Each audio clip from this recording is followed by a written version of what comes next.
എല്ലാവർക്കും നമസ്കാരം. ഇന്ന് കുറച്ച് കാര്യങ്ങൾ, ഞാൻ വീട്ടിലല്ല ഉള്ളത്, എറണാകുളത്താണ്. അപ്പോൾ ഇന്ന് തോന്നിയ കുറച്ച് കാര്യങ്ങൾ ഒന്ന് ഷെയർ ചെയ്യാമെന്ന് വിചാരിച്ചിട്ടാണ്. ഒന്നുമില്ല, നമ്മൾ വളരെ വലിയ കാര്യങ്ങൾ എന്ന് ചിന്തിക്കുന്ന കുറേ വിഷയങ്ങളുണ്ട്. നമ്മുടെ പിറന്നാൾ, നമ്മുടെ വിവാഹ വർഷം, അങ്ങനെ നമ്മുടെ സ്വകാര്യമായിരിക്കുന്ന കുറേ നല്ല കാര്യങ്ങൾ, വലിയ കാര്യങ്ങൾ മറ്റുള്ളവരൊക്കെ നമ്മളെ വിഷ് ചെയ്യണമെന്ന് നമ്മൾ ആഗ്രഹിക്കുമല്ലോ പൊതുവെ. അല്ലേ? അപ്പോൾ നമ്മളെ വളരെ വേണ്ടപ്പെട്ട ആളുകൾ, അച്ഛനമ്മ, സഹോദരങ്ങൾ, അതുപോലെ നമ്മുടെ പാർട്ട്ണർ, ലൈഫ് പാർട്ട്ണർ, ഭാര്യ അല്ലെങ്കിൽ ഭർത്താവ്, മക്കൾ ഒക്കെ നമ്മളെ അത് ആശംസിക്കും എന്ന് കരുതി നമ്മളിങ്ങനെ ഓർത്തിരിക്കും അല്ലേ? അപ്പോൾ അവർക്കിതിനേക്കാളും വലിയ കാര്യങ്ങൾ വേറെയുണ്ട്. അവർക്കിതൊക്കെ ചെറിയ കാര്യങ്ങളായിരിക്കും ചിലപ്പോൾ. അപ്പോൾ നമ്മളിത് അവരെ നമ്മളിൽ നിന്ന് അറിയാതിരിക്കാൻ വളരെ ശ്രദ്ധിക്കുകയും ചെയ്യും. എന്നാലും അവർ പറഞ്ഞില്ലെങ്കിൽ നമ്മളെ അത് വല്ലാതെ സങ്കടപ്പെടുത്തും.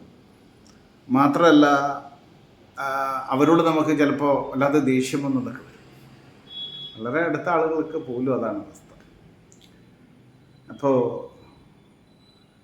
മറ്റുള്ളവരുടെ സന്തോഷത്തിന് വേണ്ടിയിട്ട് നമുക്ക് അത്തരം ചെറിയ കാര്യങ്ങൾ ഓർത്ത് അവരൊന്ന് വിഷ് ചെയ്യുമ്പോൾ അത് അത്ര വലിയ കാര്യങ്ങളൊന്നും അല്ലെങ്കിൽ അവരെ സംബന്ധിച്ചത് വലിയ കാര്യങ്ങളാണ്. ഇപ്പോൾ നമ്മുടെ വീട്ടിലുള്ള ആളുകളായിക്കോട്ടെ, വളരെ അടുത്ത ഫ്രണ്ട്സ് ആയിക്കോട്ടെ, നമ്മളവരെ വിഷ് ചെയ്യുമ്പോൾ അവർക്കത് വല്ലാതെ ഒരു പോസിറ്റിവിറ്റി ഉണ്ടാക്കും.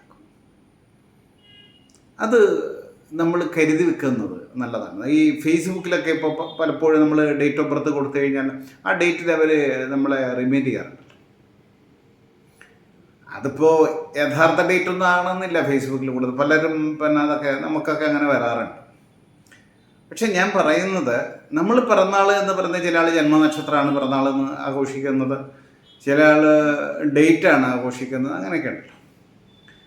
എന്ത് തന്നെയായാലും നമ്മുടെ വളരെ വേണ്ടപ്പെട്ട ആൾക്കാരുടെ നമ്മളത് ഓർത്ത് വെക്കുക, അല്ലെങ്കിൽ മൊബൈലിലൊക്കെ സേവ് ചെയ്ത് വെക്കുക.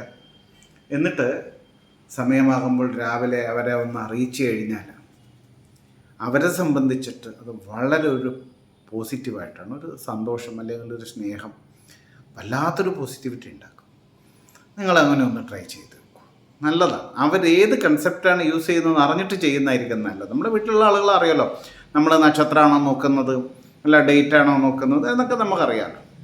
അപ്പോൾ അത് വെച്ചിട്ട് നമ്മളൊന്ന് മനസ്സിലാക്കിയിട്ട്, അതൊക്കെ മൊബൈലിലൊക്കെ ഫീഡ് ചെയ്യാനൊക്കെ, നമ്മുടെ കലണ്ടറിലൊക്കെ ഫീഡ് ചെയ്യാനുള്ള സംവിധാനം ഉണ്ടല്ലോ, ഒന്ന് ഓർത്ത് വെച്ചിട്ടൊന്ന് നോക്കൂ. എന്നാൽ നമുക്കത് ഒരു ചെറിയൊരു പോസിറ്റിവിറ്റി ആണെങ്കിലും അതിൻ്റെ സാധ്യതകൾ വളരെ വലുതാണ് കേട്ടോ. ഒന്ന് ട്രൈ ചെയ്ത് നോക്കൂ. എല്ലാവർക്കും വേണ്ടിയിട്ട്. സന്തോഷം. നമസ്തേ.